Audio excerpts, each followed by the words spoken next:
اور بے شک تمہارے لیے مویشیوں میں بھی مقام غور ہے، اور ہم ان کے جسموں کے اندر کی اس چیز سے جو آنتوں کے بعض مشتملات اور خون کے اختلاط سے وجود میں آتی ہے خالص دودھ نکال کر تمہیں پلاتے ہیں، جو پینے والوں کے لیے فرت بخش ہوتا ہے، اور کھجور اور انگور کے پھلوں سے تم شکر اور دیگر عمدہ غذائیں بناتے ہو۔ بے شک اس میں اہل عقل کے لیے نشانیاں ہیں۔ اور آپ کے رب نے شہد کی مکھی کے دل میں خیال ڈال دیا کہ تو بعض پہاڑوں میں اپنا گھر بنا، اور بعض درختوں میں اور بعض چھپروں میں بھی، جنہیں لوگ چھت کی طرح اونچا بناتے ہیں۔ پس تو ہر قسم کے پھلوں سے رس چوسا کر پھر اپنے رب کے سمجھائے ہوئے راستوں پر جو ان پھلوں اور پھولوں تک جاتے ہیں جن سے تو نے رس چوسنا ہے، دوسری مکھیوں کے لیے بھی آسانی فراہم کرتے ہوئے چلا کر۔ ان کے شکموں سے ایک پینے کی چیز نکلتی ہے، وہ شہد ہے جس کے رنگ جداگانہ ہوتے ہیں۔ اس میں لوگوں کے لیے شفا ہے، بے شک اس میں غور و فکر کرنے والوں کے لیے نشانی ہے۔ اور اللہ نے تمہیں پیدا فرمایا ہے، پھر وہ تمہیں وفات دیتا ہے، یعنی تمہاری روح قبض کرتا ہے، اور تم میں سے کسی کو ناقص ترین عمر بڑھاپے کی طرف پھیر دیا جاتا ہے، تاکہ زندگی میں بہت کچھ جان لینے کے بعد اب کچھ بھی نہ جانے، یعنی انسان مرنے سے پہلے اپنی بے بسی اور کم مائگی کا منظر بھی دیکھ لے۔ بے شک اللہ خوب جاننے والا، بڑی قدرت والا ہے۔ اور اللہ نے تم میں سے بعض کو بعض پر رزق کے دراجات میں فضیلت دی ہے، تاکہ وہ تمہیں حکم انفاق کے ذریعے آزمائے، مگر جن لوگوں کو فضیلت دی گئی ہے وہ اپنی دولت کے کچھ حصے کو بھی اپنے زیر دست لوگوں پر نہیں لٹاتے، یعنی خرچ نہیں کرتے، حالانکہ وہ سب اس میں بنیادی ضروریات کی حد تک برابر ہیں۔ تو کیا وہ اللہ کی نعمتوں کا انکار کرتے ہیں؟ اور اللہ نے تم ہی میں سے تمہارے لیے جوڑے پیدا فرمائے، اور تمہارے جوڑے یعنی بیویوں سے تمہارے لیے بیٹے، پوتے، نواسے پیدا فرمائے، اور تمہیں پاکیزہ رزق عطا فرمایا۔ تو کیا پھر بھی وہ حق کو چھوڑ کر باطل پر ایمان رکھتے ہیں اور اللہ کی نعمت سے وہ ناشکری کرتے ہیں؟ اور اللہ کے سوا ان بتوں کی پرستش کرتے ہیں جو آسمانوں اور زمین سے ان کے لیے کسی قدر رزق دینے کے بھی مالک نہیں ہیں، اور نہ ہی کچھ قدرت رکھتے ہیں۔ بس تم اللہ کے لیے مثل نہ ٹھہرایا کرو، بے شک اللہ جانتا ہے اور تم نہیں جانتے۔ اور اللہ نے ایک مثال بیان فرمائی ہے کہ ایک غلام ہے جو کسی کی ملکیت میں ہے، خود کسی چیز پر قدرت نہیں رکھتا، اور دوسرا وہ شخص ہے جسے ہم نے اپنی طرف سے عمدہ روزی عطا فرمائی ہے، سو وہ اس میں سے پوشیدہ اور ظاہر خرچ کرتا ہے، کیا وہ برابر ہو سکتے ہیں؟ سب تعریفیں اللہ کے لیے ہیں، بلکہ ان میں سے اکثر بنیادی حقیقت کو بھی نہیں جانتے۔ اور اللہ نے دو ایسے آدمیوں کی مثال بیان فرمائی ہے، جن میں سے ایک گونگا ہے، وہ کسی چیز پر قدرت نہیں رکھتا اور اپنے مالک پر بوجھ ہے، اور وہ مالک اسے جدھر بھی بھیجتا ہے کوئی بلائی لے کر نہیں آتا۔ کیا وہ گونگا اور دوسرا وہ شخص جو اس منصب کا حامل ہے، لوگوں کو عدل و انصاف کا حکم دیتا ہے اور خود بھی سیدھی راہ پر گامزن ہے، دونوں برابر ہو سکتے ہیں؟ اور آسمانوں اور زمین کا سب غیب اللہ ہی کے لیے ہے، اور قیامت کے برپا ہونے کا واقعہ اس قدر تیزی سے ہوگا جسے آنکھ کا جھپکنا یا اس سے بھی تیز تر۔ بے شک اللہ ہر چیز پر بڑا قادر ہے۔ اور اللہ نے تمہیں تمہاری ماؤں کے پیٹ سے اس حالت میں باہر نکالا کہ تم کچھ نہ جانتے تھے، اور اس نے تمہارے کان اور آنکھیں اور دل بنائے تاکہ تم شکر بجا لاؤ۔ کیا انہوں نے پرندوں کو نہیں دیکھا جو آسمان کی ہوا میں قانون حرکت و پرواز کے پابند ہو کر اڑتے ہیں؟ انہیں اللہ کے قانون کے سوا کوئی چیز تھامے ہوئے نہیں ہے، بے شک اس پرواز کے اصول میں ایمان والوں کے لیے نشانی ہے۔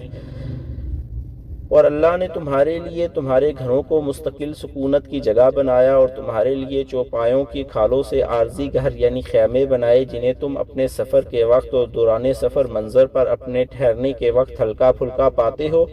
اور اسی اللہ نے تمہارے لیے بھیڑوں اور دمبوں کی اون اور اونٹوں کی پشم اور بکریوں کے بالوں سے گھریلو استعمال اور معیشت اور تجارت میں فائدہ اٹھانے کے اسباب بنائے جو مقررہ مدت تک ہیں۔ اور اللہ ہی نے تمہارے لیے اپنی پیدا کردہ کئی چیزوں کے سائے بنائے، اور اس نے تمہارے لیے پہاڑوں میں پناہ گاہیں بنائیں، اس نے تمہارے لیے کچھ ایسے لباس بنائے جو تمہیں گرمی سے بچاتے ہیں، اور کچھ ایسے لباس جو تمہیں شدید جنگ میں دشمن کے وار سے بچاتے ہیں۔ اسی طرح اللہ تم پر اپنی نعمت کفالت اور حفاظت پوری فرماتا ہے تاکہ تم اس کے حضور سر نیاز خم کر دو۔ سو اگر پھر بھی وہ روگردانی کریں تو اے نبی معظم، آپ کے ذمہ تو صرف میرے پیغام اور احکام کو صاف صاف پہنچا دینا ہے۔ یہ لوگ اللہ کی نعمت کو پہچانتے ہیں پھر اس کا انکار کرتے ہیں، اور ان میں سے اکثر کافر ہیں۔ اور جس دن ہم ہر امت سے اس کے نبی کو ان کے اعمال پر گواہ بنا کر اٹھائیں گے، پھر کافر لوگوں کو کوئی عذر پیش کرنے کی اجازت نہیں دی جائے گی، اور نہ اس وقت ان سے توبہ رجوع کا مطالبہ کیا جائے گا۔ اور جب ظالم لوگ عذاب دیکھ لیں گے تو ان سے اس عذاب کی تخفیف کی جائے گی اور نہ ہی انہیں مہلت دی جائے گی۔ اور جب مشرک لوگ اپنے خود ساختہ شریکوں کو دیکھیں گے تو کہیں گے، اے ہمارے رب، یہی ہمارے شریک تھے جن کی ہم تجھے چھوڑ کر پرستش کرتے تھے۔ بس وہ شرکا انہیں جواباً پیغام بھیجیں گے، بے شک تم جھوٹے ہو۔ اور یہ مشرکین اس دن اللہ کے حضور عاجزی و فرمانبرداری ظاہر کریں گے، اور ان سے وہ سارا بہتان جاتا رہے گا جو یہ باندھا کرتے تھے۔ جن لوگوں نے کفر کیا اور دوسروں کو اللہ کی راہ سے روکتے رہے، ہم ان کے عذاب پر عذاب کا اضافہ کریں گے، اس وجہ سے کہ وہ فساد انگیزی کرتے تھے۔ اور یہ وہ دن ہوگا جب ہم ہر امت میں انہی میں سے خود ان پر ایک گواہ اٹھائیں گے، اور اے حبیب مکرم،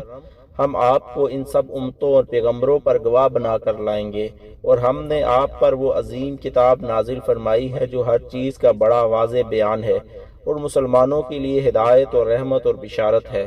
بے شک اللہ ہر ایک کے ساتھ عدل اور احسان کا حکم فرماتا ہے، اور قرابت داروں کو دیتے رہنے کا، اور بے حیائی اور برے کاموں اور سرکشی اور نافرمانی سے منع فرماتا ہے۔ وہ تمہیں نصیحت فرماتا ہے کہ تاکہ تم خوب یاد رکھو، اور تم اللہ کا عہد پورا کر دیا کرو جب تم عہد کرو، اور قسموں کو پختہ کر لینے کے بعد انہیں مت توڑا کرو، حالانکہ تم اللہ کو اپنے آپ پر ضامن بنا چکے ہو۔ بے شک اللہ خوب جانتا ہے جو کچھ تم کرتے ہو۔ اور اس عورت کی طرح نہ ہو جاؤ جس نے اپنے سوت مضبوط کاٹ لینے کے بعد توڑ کر ٹکڑے ٹکڑے کر ڈالا۔ تم اپنی قسموں کو اپنے درمیان فریب کاری کا ذریعہ بناتے ہو تاکہ اس طرح ایک گروہ دوسرے گروہ سے زیادہ فائدہ اٹھانے والا ہو جائے۔ بات یہ ہے کہ اللہ بھی تمہیں اسی طرح آزماتا ہے، اور وہ تمہارے لیے قیامت کے دن ان باتوں کو ضرور واضح فرما دے گا جن میں تم اختلاف کیا کرتے تھے۔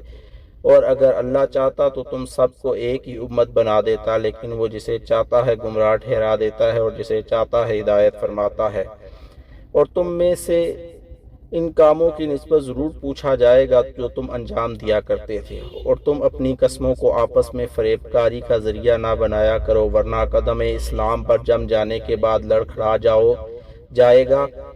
جاؤ گے، اور تم اس وجہ سے کہ اللہ کی راہ سے روکتے تھے برے انجام کا مزہ چکھو گے، اور تمہارے لیے زبردست عذاب ہے۔ اور اللہ کے عہد حقیر سی قیمت یعنی دنیاوی مال و دولت کی عوض مت بیچ ڈالا کرو، بے شک جو اجر اللہ کے پاس ہے وہ تمہارے لیے بہتر ہے اگر تم اس راز کو جانتے ہو۔ اور جو مال و زر تمہارے پاس ہے فنا ہو جائے گا، جو اللہ کے پاس ہے باقی رہنے والا ہے، اور ہم ان لوگوں کو جنہوں نے صبر کیا ضرور ان کا اجر عطا فرمائیں گے، ان کے اچھے اعمال کے عوض جو وہ انجام دیتے رہتے تھے۔